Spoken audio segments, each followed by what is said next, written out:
Araw na ito, pinanganak kita. Sino nanganak? Iba yung ipinanganak ni Maria. Ang ipinanganak ni Maria, yung katawang tao. Pero ang Diyos, nanganak siya mismo. Sa araw na ito, pinanganak kita. Kailan nangyari yung panganganak na yon?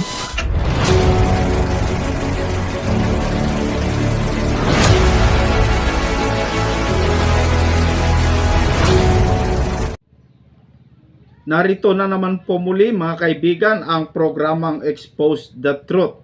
Kumusta po kayong lahat mga kaibigan at mga kababayan? Mayroon po akong gustong bigyan ng sagot dito sa ating programa na kung saan po ay nagtanong ng isa sa mga taga-subaybay po natin dito sa ating programa mga kaibigan na si kapatid na Manilyn Rodriguez. Ganito po ang kanyang komento mga kaibigan. Kapatid, pakitapik mo nga sa live mo paano naging marami ang Diyos at anong verse sa Biblia.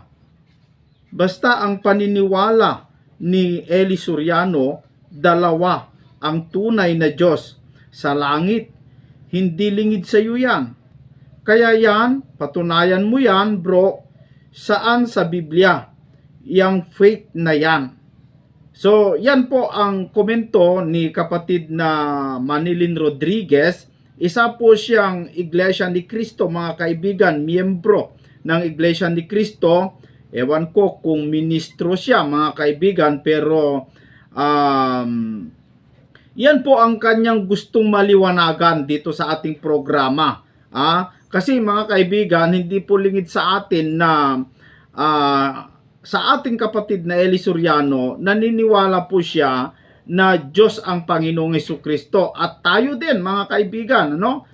Ang mga Iglesia ni Cristo lamang po ang hindi naniniwala na si Cristo ay Diyos, kundi siya po ay tao. Pero si Manilyn Rodriguez mga kaibigan, meron pa po siyang komento sa atin na aking nabasa na sinasabi niya, si Kristo daw ay salita, hindi daw siya tao, lalong hindi daw siya Diyos. So, mali si kapatid na Manilyn Rodriguez po dito mga kaibigan. Pero bago po natin bigyan ng komento yung kanyang tanong mga kaibigan o paksa na kanyang sinabi, maganda, manood muna tayo sa video ng ating kapatid na Eli na kung saan ay related po dito sa katanungan ni kapatid na Manilyn Rodriguez. Narito po mga kaibigan ang video ng ating kapatid na Eli na gusto ko pong ipakita sa inyo. Magandang gabi po sa lahat. Magandang gabi Brad Eli.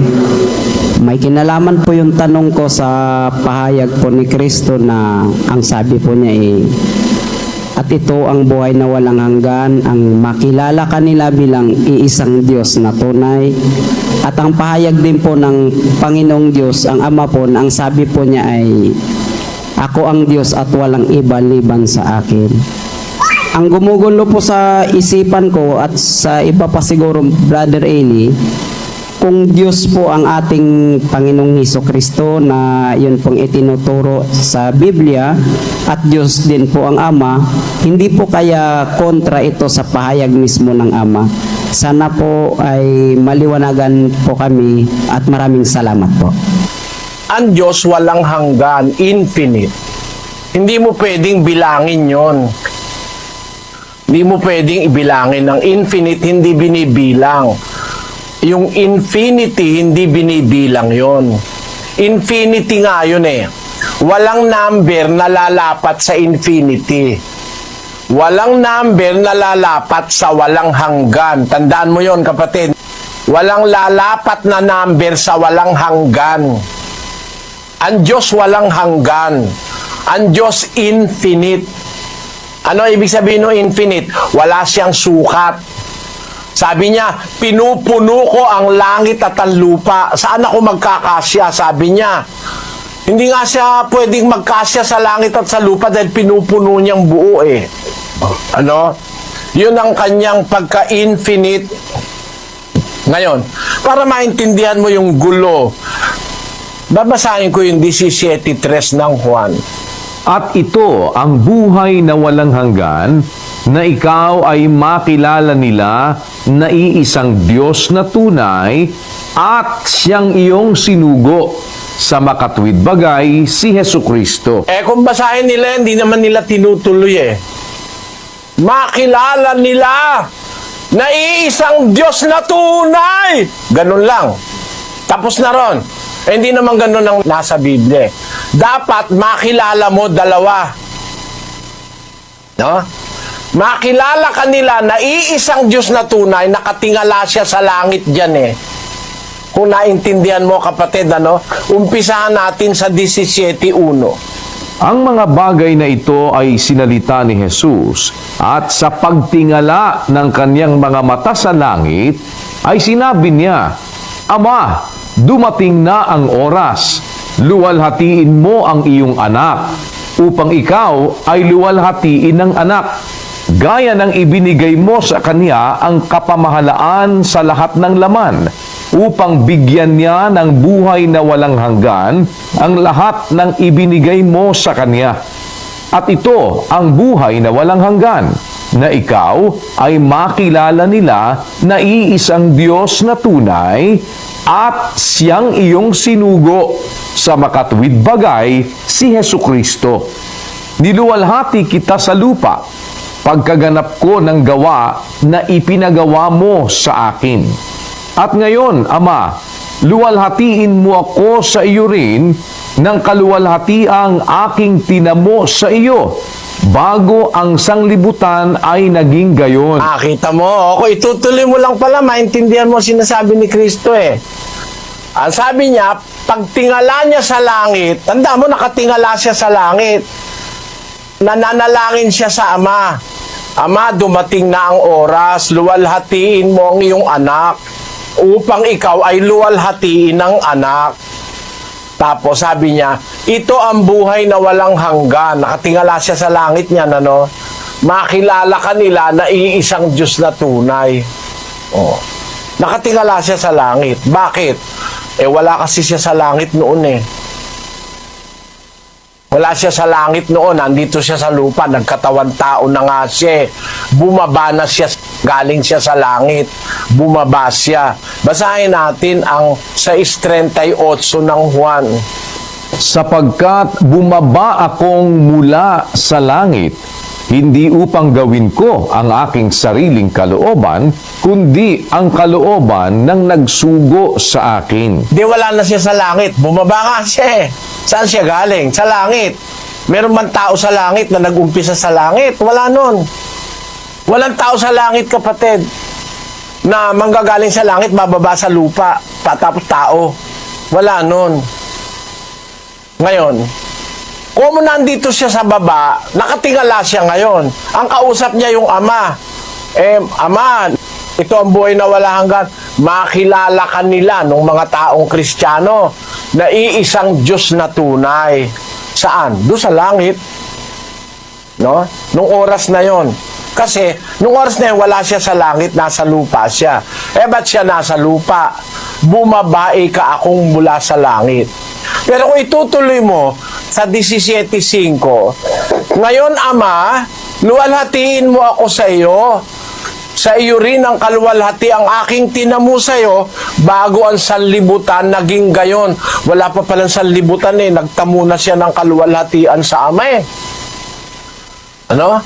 Kaya past tense na Luwalhatiin mo ako ng kaluwalhati ang aking tinamo sa iyo bago ang sanlibutan naging gayon. Paano naging tao yan? Meron bang tao na nauna pa sa sanlibutan? Kung tutuloy pa natin dyan sa 17 pa rin, Ang itinuturo lang sa inyo dyan, 17:3 Inaalis niya na yung iba Punta ka sa 17:24, kapatid na Daniel. Ama, yaong mga ibinigay mo sa akin ay ibig ko kung saan ako naroroon, sila naman ay dumuong kasama ko, upang makita nila ang kaluwalhatian ko na ibinigay mo sa akin, sapagkat ako'y iyong inibig bago natatag ang sanglibutan. Tamo, bago pa natatagan sa libutan, inibig na siya ng Ama eh. Binigyan na siya ng kaluwalhatian eh. Kaya sabi niya, nung papanik na siya uli sa langit, Ama, yung mga binigay mo sa akin, gusto ko, kung saan ako naroon, doon din sila dumuon.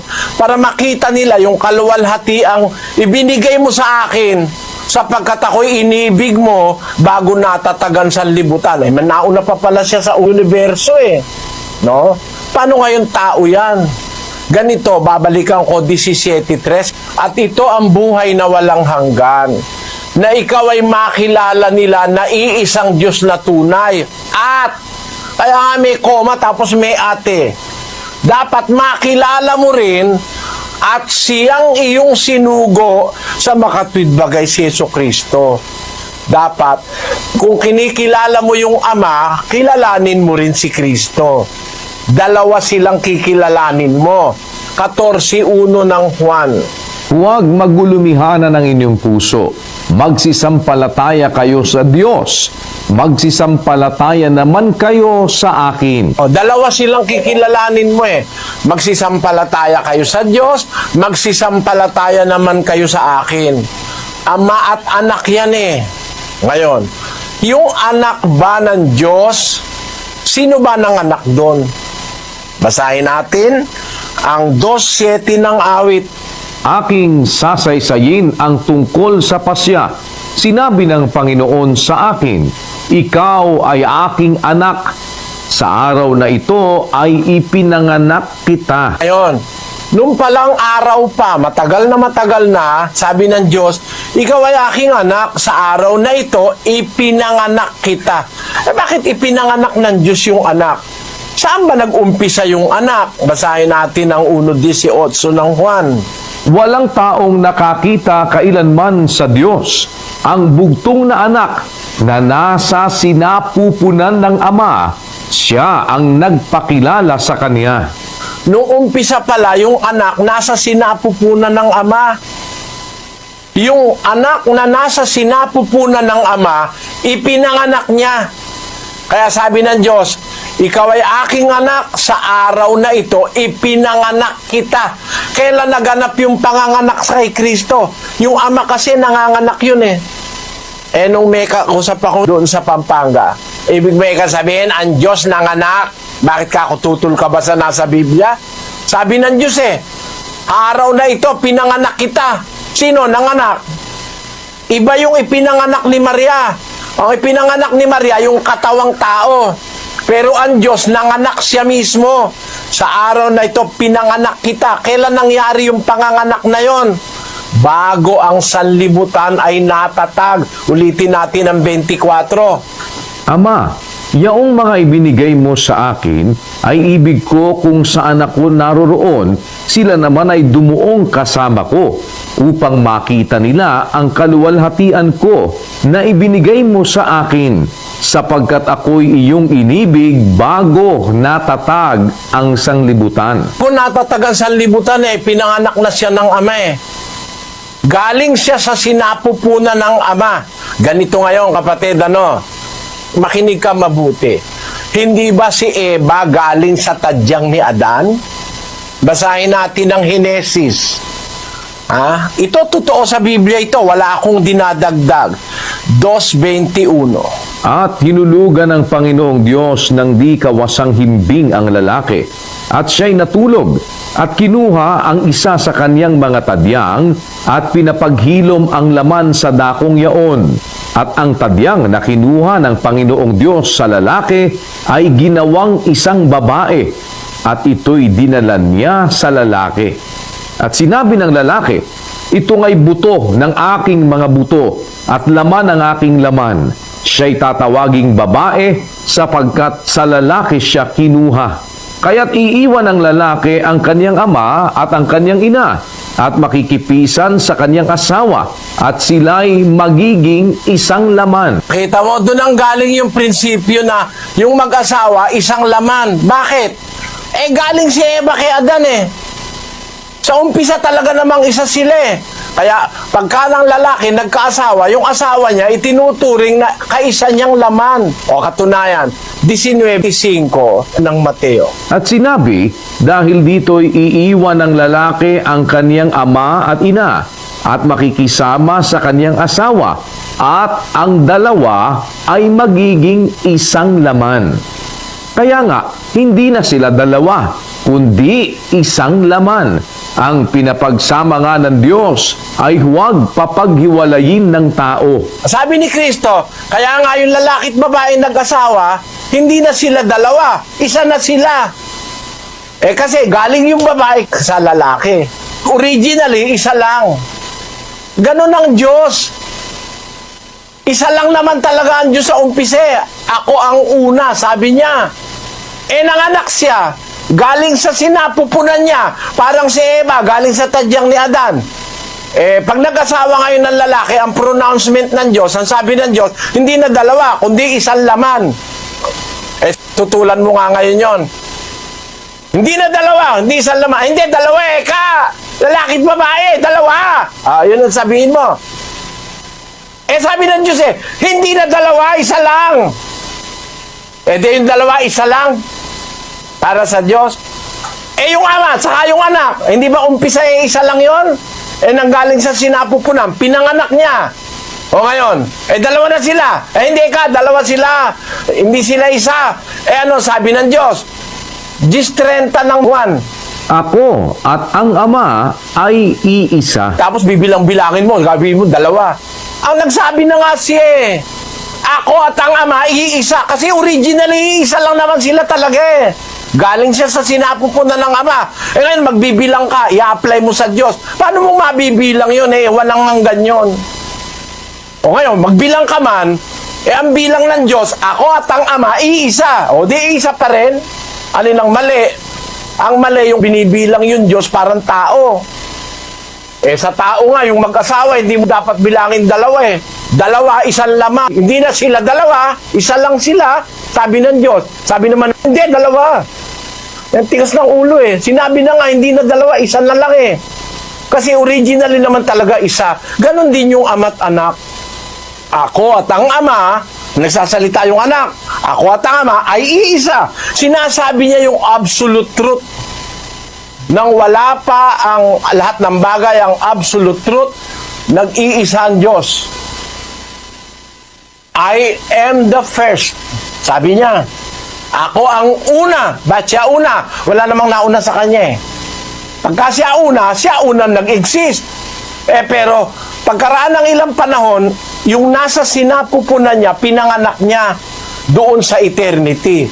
Ilan na sila ngayon? Dalawa na. Pero kahit dalawa, isa pa rin ang bilang. Kaya lang, ginulo. Ano ang sabi ng Diyos? Walang iba liban sa akin. Tama. Wala namang ibang Diyos Yung mga Diyos-Diyusan ang sinasabi sa Israel, sabi ng Diyos yun, walang iba liban sa akin kasi meron silang mga Diyos-Diyusan Walang iba liban sa akin. Tama yun. Wala namang mali dun Wala namang ibang Diyos liban sa kanya Pero bahagi ng kanyang kasyangaan yung kanyang anak na nanggaling sa kanyang sinapupunan. Tandaan mo kapatid, yun ang prinsipyo ng Biblia. Sana naintindihan mo. Maraming salamat po. Salamat po at sana ho ay makinig kayo ng ating doktrina. So ayun po mga kaibigan, napakalinaw po yung ating napakinggan sa ating kapatid na Eli, yung paliwanag niya tungkol po sa John chapter 17 sa verse 3. Ito kasi yung laging batayan o laging sinasabi ng mga taga-iglesia ni Kristo, pati doon po sa John chapter 8, no? Mga kaibigan, na si Kristo ay tao, hindi po siya Diyos. Si kapatid na Manilin naman, sabi niya, hindi daw tao si Kristo at lalong hindi daw siya Diyos, kundi siya po ay salita, mga kaibigan. Pero ang gusto ko pong liwanagin po dito mga kaibigan, yung tanong po ni kapatid na Manilin Rodriguez na ang paniniwala ni kapatid na Eli ay dalawa daw ang Diyos sa langit. Napakinggan naman natin yung video ng ating kapatid na Eli, nakita natin mga kaibigan. Ngayon, ang problema pa ni kapatid na Manilin ay yung sinasabi ng kapatid na Eli na maraming mga Diyos. Ito, tandaan mo kapatid na Manilin Rodriguez, ako na po magsasabi sa iyo kasi wala na po ang kapatid na Eli. Hindi po si kapatid na Eli ang nagsabi na maraming Diyos. Nagkakamali ka po, Nagkakamali po yung mga nagsasabi na si kapatid na Eli, ang kanyang turo ay marami daw mga Diyos, sa langit at sa lupa. Hindi po si kapatid na Eli ang nagsabi noon. Binasa lamang po niya, mga kaibigan, yung sinabi niya na maraming Diyos. Kasi ganito po ang sinasabi doon po sa Awit, Kapitulo 82 sa verse 1. Ang Diyos ay tumatayo sa kapisanan ng Diyos. Siya'y humahatol sa gitna ng mga Diyos. So, iyan, binasa lang ni kapatid na Eli. Hindi po siya ang nagsabi o hindi sa kanya nang galing yung maraming Diyos. Kundi, binasa niya na ayon dito po sa Awit, Kapitulo 82 sa verse 1, ay marami mga Diyos. Kasi, ang Diyos ay humahatol sa gitna ng mga Diyos. Sa chapter 86, verse 8, sabi, walang gaya mo sa gitna ng mga Diyos. So, nag-iisa lamang po ang Ama na humahatol sa gitna ng mga Diyos, mga kaibigan. At hindi yan sinabi ni kapatid na Eli. Yan ay nasa Biblia, mga kaibigan at mga kababayan. At alam nyo mga kaibigan, hindi lamang po sa awit mababasa yan, sinabi pa mismo ni Kristo. Si Kristo mismo nagsabi, hindi si kapatid na Eli. Si Kristo po mismo nagsabi na maraming mga Diyos. Sino yung mga Diyos na yon, mga kaibigan? Atin pong alamin dito po sa libro ng Juan, Kapitulo 10, dito po sa versikulo 33. Sinagot siya ng mga Hudyo. Ito yung istorya kung saan gustong batuhin ng mga Hudyo si Kristo, sapagkat si Kristo po ay ipinapantay niya yung kanyang sarili bilang Diyos, mga kaibigan. So ituloy ko pong basahin, sabi, sinagot siya ng mga Hudyo, si Kristo, hindi dahil sa mabuting gawa ay binabato ka namin, kundi sa pamumusong. At sapagkat ikaw, bagaman ay tao, ay nagpapakunwari kang Diyos. So ang mga Hudyo, mga kaibigan, nung sinabi ng Panginoong Jesucristo na siya po ay galing sa Ama, siya po ay anak ng Diyos, ang tingin ng mga Hudyo, tulad ng mga iglesia ni Kristo, mga kaibigan, ay namumusong si Kristo, sapagkat bagamat siya ay tao kasi ang paniwala ng mga Hudyo kay Kristo, bagamat ikaw ay tao, ay ipinapantay mo yung sarili mo bilang Diyos. So, dun siya gustong batuhin, mga kaibigan, Sa verse 34, si Kristo ay sinabi niya, sinagot sila ni Jesus, hindi ba nasusulat na sa inyong kautusan, aking sinasabi, kayo'y mga Diyos. Si Kristo nagsabi, hindi ba sinasabi sa inyong kautusan, sabi niya, na aking sinabi, kayo'y mga Diyos. 35. Kung tinawag niyang mga Diyos yaong mga dinatnan ng salita ng Diyos at hindi mangyayaring sirain ang kasulatan.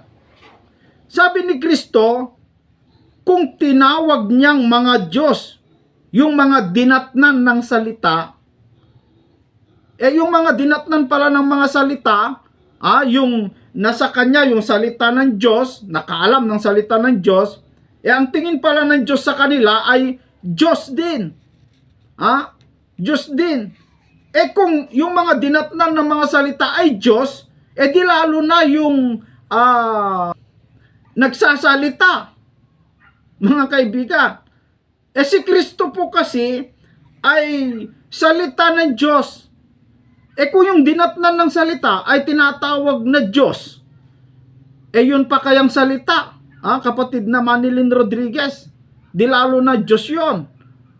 Yung sinabi mo kasi na si Kristo ay hindi tao at lalong hindi siya Diyos, kapalpakang unawa yan, mga kaibigan, mga kapatid. Sa verse 36 sabi,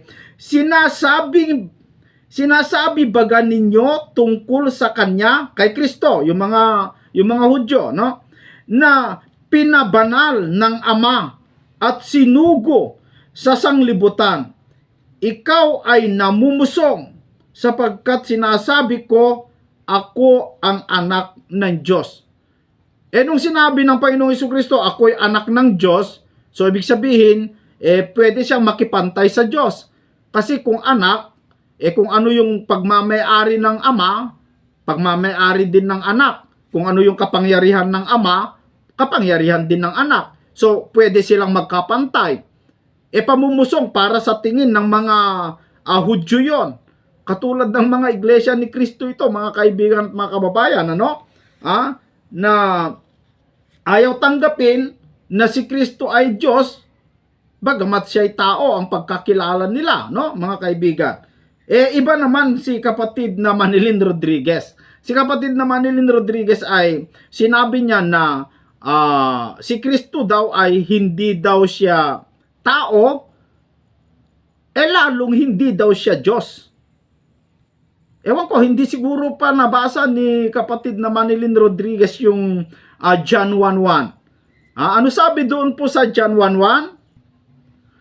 Yung salita ay kasama ng Diyos. Yung salita ay Diyos. Yung salita. At yung salita, Diyos. Sa verse 2. Yung salita na yon, anong nangyari? Doon po sa verse 14. Yung salita ay nagkatawang tao. Mga kaibigan, yung salita nagkatawang tao at tumahan sa atin at nakita ng mga Hudyo, yung mga Israelita, ang kanyang kaluwalhatian na gaya ng bugtong ng Ama, mga kaibigan. So, Diyos po, kapatid na Manilyn, ang liwanag Bakit hindi mo ba nabasa yun, mga kaibigan? So, yan po ang maliwanag po dito, mga kaibigan. Ulitin ko, kapatid na Manilyn, hindi po si kapatid na Eli ang nagsabi na maraming Diyos. Nabasa niya doon po sa Awit 82 verse 1, 86 verse 8, na ang Diyos ay tumatayo sa kapisanan ng Diyos. Siya'y humahatol sa gitna ng mga Diyos. Si Kristo sabi niya, kung ang mga dinatnan ng salita, yung nakaalam, ay tinatawag na mga Diyos, yan ay hindi pwedeng sirain. Nakasulat na yan di lalo na yung nagdala o yung salita mismo.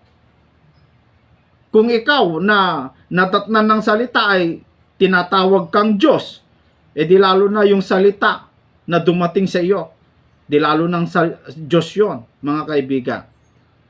So, sana maliwanag sa iyo, kapatid na Manilyn, at marami pa siyang mga katanungan, mga kaibigan, o mga komento, hindi na lang po natin mabasa lahat. So, maraming salamat po sa inyong lahat, mga kaibigan at mga kababayan. Hanggang sa muli po dito sa programang Expose the Truth. Huwag po kayong mag-atubiling magtanong at mag-request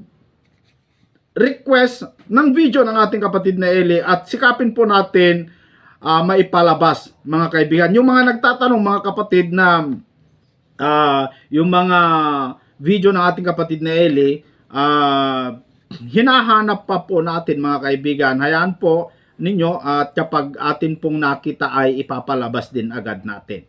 So maraming salamat po, hanggang sa muli.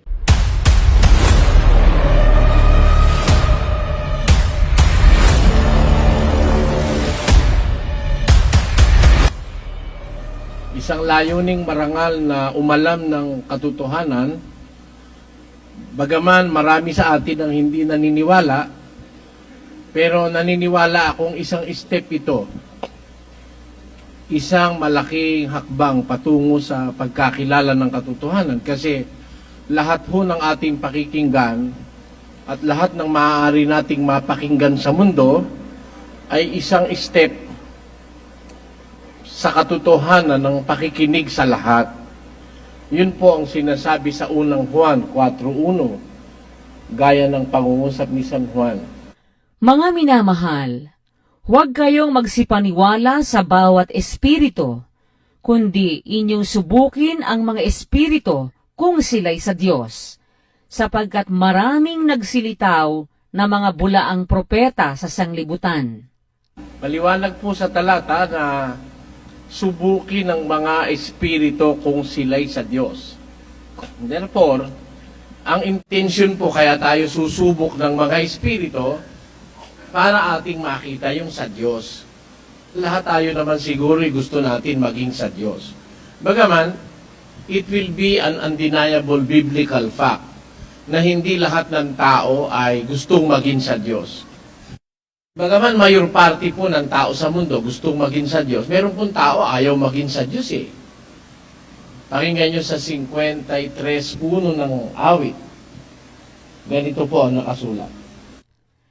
Ang mangmang ay nagsabi sa puso niya, walang Diyos. Meron ho, nung kumilala man sa Diyos, ayaw eh. Yan ang wikang mangmang ay nagsabi sa kanyang puso, walang Diyos. Naalala ko nga eh, galit siya pag sinabi mong may Diyos eh. Hindi ayaw niya talagang may Diyos.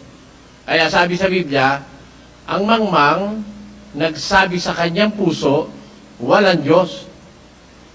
Alam niyo kung anong klaseng mga tao itong nagsasabing walang Diyos? Tuloy natin. Nangapahamak sila at nagsigawa ng kasuklam-suklam na kasamaan. Ayun, yun ho pala yung mga nagkukumit ng heinous crimes. Silang wika'y nangapahamak, sila'y nagsigawa ng kasuklam-suklam na kasamaan. Hindi ho simply evil no? Hindi ho evil per se lang, hindi. Kundi, i-define pa ng Biblia na nilagyan pa ng adverb to define it, kasuklam-suklam na kasamaan. Ayun. At makikita ninyo na itong mga taong ito ang dahil kaya maghuhukuman Diyos at magpaparuse. Doon sa Judas, ganito po ang sinasabi. At ang mga ito naman ang hinulaan ni Enoch, na ikapito sa bilang mula kay Adam, na nagsabi, narito, dumating ang Panginoon na kasama ang kanyang mga laksa-laksang banal, upang isagawa ang paghukom sa lahat, at upang sumbatan ang lahat ng masasama, sa lahat ng kanilang mga gawang masasama na kanilang ginawang may kasamaan. Kita nyo, gawang masama na ginawang may kasamaan. Papapansin nyo, it was doubly defined by the prophet, si Enoch, na ikapito mula kay Adan. Kaya magpaparito ang Panginoon at gagawa ng paghukom laban dun sa mga taong nagsigawa ng kasamaan na ginawa nilang may kasamaan. Pakiulit mo nga yung party na yun lang. Yun lang party na yun. Upang isagawa ang paghukom sa lahat, at upang sumbatan ang lahat ng masasama, sa lahat ng kanilang mga gawang masasama, na kanilang ginawang may kasamaan. Kita nyo? Yung gawang masasama na ginawang may kasamaan. Bakit? Maaari niyong masabi, meron bang gawang masama na ginawang walang kasamaan? Meron ho. Tayo lang, nakakagawa tayo ng masama eh. Pero, hindi lahat ho lang gawang masama ay ginawang may kasamaan.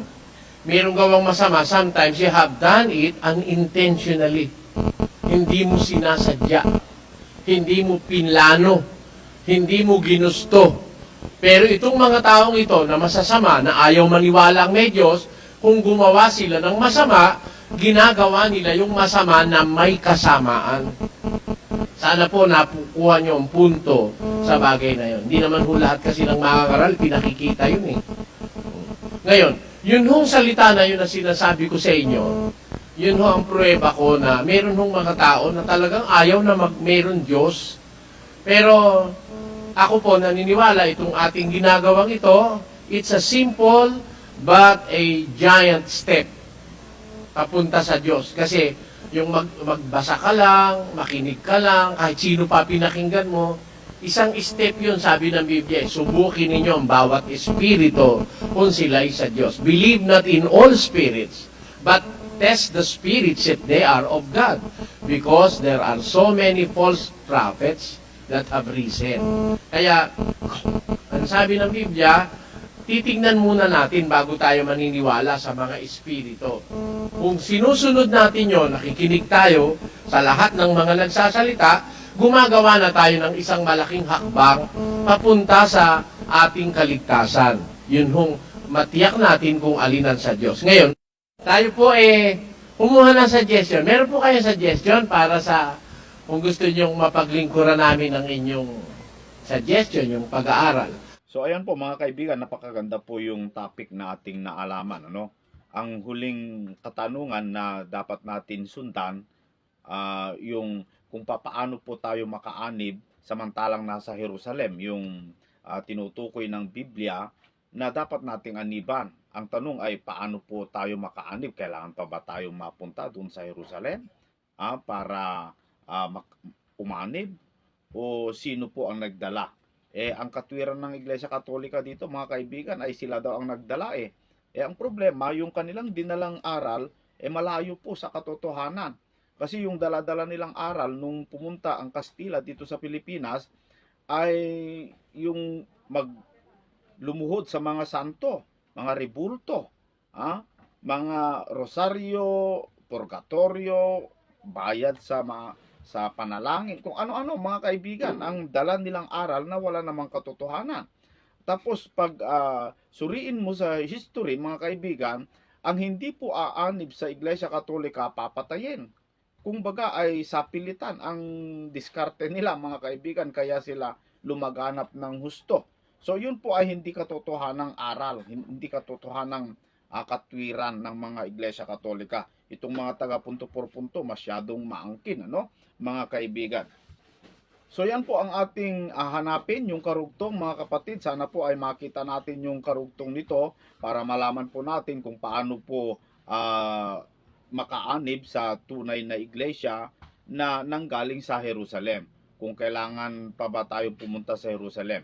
Kasi ang kapatid na Eli ay hindi naman pumunta sa Jerusalem para umanib. Kaya ito nga yung kanilang ikinukutya sa kanya, sapagkat sino ang tumanggap sa iyo, saan ka umanib, yun po ang kanilang dito mga kaibigan, mga kababayan. So yan po ang ating susundan topic mga kapatid, at loobin ng Diyos ay atin pong matatagpuan ang karugtong ng videong ito mga kaibigan. Yung mga kaibigan natin na laging nakasuporta dito sa ating programa, gusto ko pong magpasalamat po sa inyo, tulad na lamang po si kapatid na Roland Segundo. Sabi niya, kailangan po natin yon, laging suportahan para maraming makaalam sa aral na ating inaaniban. Support ako palagi sa channel ni Brother Esel. Marami pa nagsasabi ng ganyan mga kaibigan. At sila Lerman Aquil, Brother Esel, good evening sa iyo. Salamat sa mga share mo. Bawat upload nyo ay nakakagaan ng kalooban, mga aral, napakaliwanag ang turo ni Brother Eli. Talagang matututo ng katwiran para na po kayo nabubuhay sa pagbahagi ni Brother Esel sa mga aral mo. Amen. From Qatar, February 11, 2024, 5 p.m. Ayan, salamat sa iyo kapatid, si Restituto de los Reyes, naging kasangkapan ka ng Panginoon sa pagpapalaganap ng totoo at tamang aral. Ingatan ka nawa ng Diyos. Chicago, Illinois. Wow. Buong mundo po ang ating programa, mga kaibigan, taga Chicago po. At yung mga iba pa, marami, ano? Mayroon pa sa Israel na laging nakasubaybay sa atin, sa Japan, doon sa Okinawa, Japan. Ganun din sa Saudi, meron din sa Dubai. Maraming salamat po sa inyong lahat at karamihan po dyan sa Visayas, mga kapatid. Meron pa doon sa Mountain Province, andun pa sa Kalinga. Maraming salamat sa inyong suporta, mga kaibigan at mga kababayan. Hindi ko kayo mapangalanan lahat sapagkat kulang po ang oras natin kung basahin ko po kayong lahat. So ulitin ko, maraming salamat sa inyong lahat na laging nakasuporta at nakasubaybay dito sa ating programa. Umaasa po kayo, mga kaibigan, na itutuloy po natin ipalabas yung mga bagay na dapat nating malaman para sa ating kaligtasan. Kasi yan po ang kailangan ng taong bayan. Kasi alam nyo, mga kaibigan, ang mga tao ay nalulung na po sa mga bisyo, sa mga gawain ng mundo. Lalong-lalo yung mga kabataan ngayon. Sumasama na po ang mga kabataan ngayon dahil sa kakulangan ng tunay na aral. So hanggang dito lang muna, mga kaibigan. Hanggang sa susunod, maraming salamat po sa inyong lahat.